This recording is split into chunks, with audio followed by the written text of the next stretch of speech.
पढ़ना इसका खूंखार है, आंखों की पुतली पढ़ना चाहती है इसका।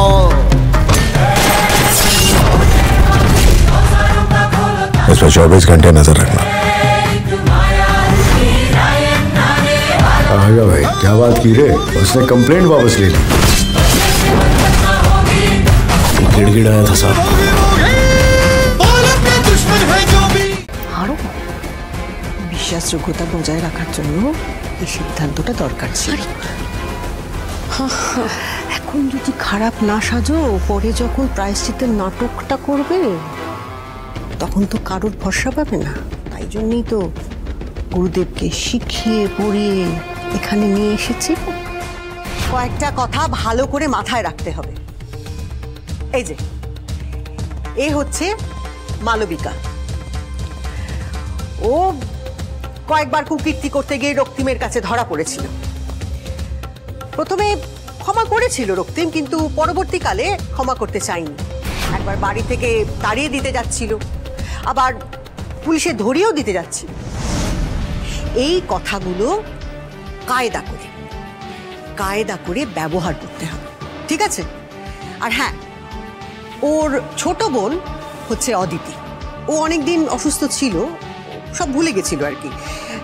বেশ কিছুদিন হলো সব মনে পড়েছে, মানে স্মৃতি ফিরে এসেছে। আর মনে রাখতে হবে ডালির কথা।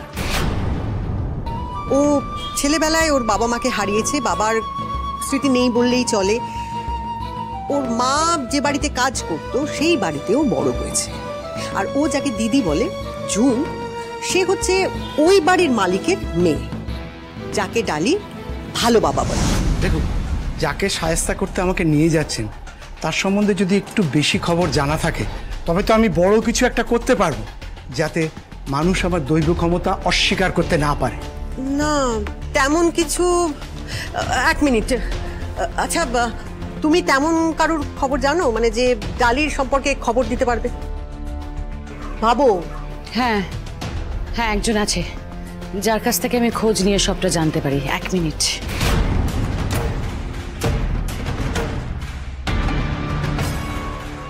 হ্যালো, আমার একটা ইনফরমেশন নেওয়ার ছিল।